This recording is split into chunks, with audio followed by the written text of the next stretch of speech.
ஆண்டவராக இயேசு கிறிஸ்துவினை நாம் மையப்படுவதாக. இந்த காலவெளியில் உங்கள் யாவரையும் பார்ப்பதில் மிகுந்த சந்தோஷம். இந்த மாதத்தின் கடைசி நாளில் உங்களை பார்ப்பது மிகுந்த சந்தோஷம். ஆண்டவர் ரொம்ப ஆச்சரியமாக, ரொம்ப அற்புதமாக இத்தனை நாட்கள் இந்த மாதம் முழுவதும் நம்ம நடத்தியிருக்கிறார். ஒரு புதிய மாதத்திற்குள்ளே நாம் போக போகிறோம்.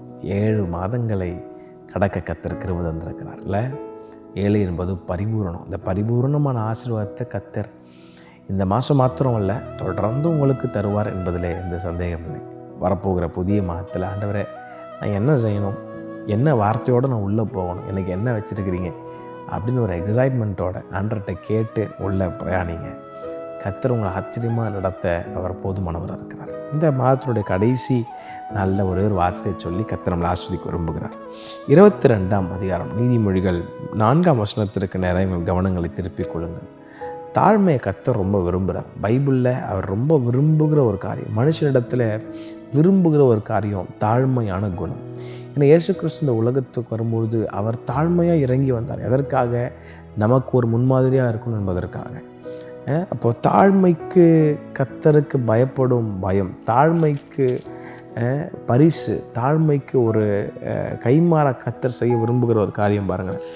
தாழ்மைக்கும் கர்த்தருக்கு பயப்படுதலுக்கும் வரும் பலன் 3 காரியம் போட்டிருக்கு. 1 ஐஸ்வர்யம், ரிச்சஸ், 2வது மகிமை, ஹானர், 3வது ஜீவனமா, க்ளோரி. அப்போ ரிச்சஸ், ஹானர், க்ளோரி, இது 3த்தையும் கர்த்தர் தர விரும்புகிறார்.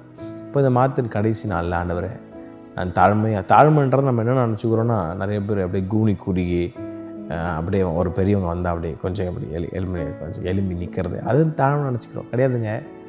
கர்த்தருடைய வசனத்திற்கு, கர்த்தருடைய கட்டளைகளுக்கு, கர்த்தருடைய நியாயங்களுக்கு நாம் கீழ்ப்படிகிறது இருக்குது பார்த்தீங்களா, அதுதான் தாழ்மை, அதுதான் ஒபீடியன்ஸ்.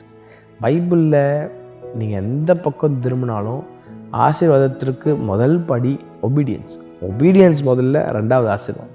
இதை உல்ட்டா பண்ணவே முடியாது எங்குமே நீங்கள். ஆகவே இந்த மாதத்தின் கடைசி நாளில் ஆண்டவரே, என்னை தாழ்த்த நான் ஒப்பு கொடுக்குறேன், என் வாழ்க்கையை தாழ்த்த ஒப்பு கொடுக்குறேன், என்னை சப்மிட் பண்ணுறேன், எல்லாத்தையும் ஒப்பு கொடுக்குறேன்னு சொல்லி ஒப்பு கொடுத்து பாருங்கள். வரப்போகிற புதிய மாதத்தில் கர்த்தர் உங்களை ஆச்சரியமாக நடத்த தாழ்மைக்கும் கர்த்தருக்கும் பயப்படுதலுக்கும் வரும் பலன், ஐஸ்வர்யம், ஜீவனம், அது ஹானர், ரிச்சஸ் எல்லாத்தையும் கர்த்தர் புதிய மாதத்தில் உங்களுக்கு கொடுத்து தொடர்ந்து உங்களை ஆச்சரியம் நடத்த அவர் போதுமானவராக இருக்கிறார். Have a blessed month. வரப்போகிற புதிய மாதத்தில் கர்த்தர் உங்களையும் உங்கள் குடும்பங்களையும் ஊழியங்களையும் ஆச்சரியமாக நடத்துவாராக என்று உங்களை ஆசீர்வதிக்கிறேன். கர்த்தர் தாமங்களை அவரையும் ஆசீர்வதிப்பாராக. ஆமென்.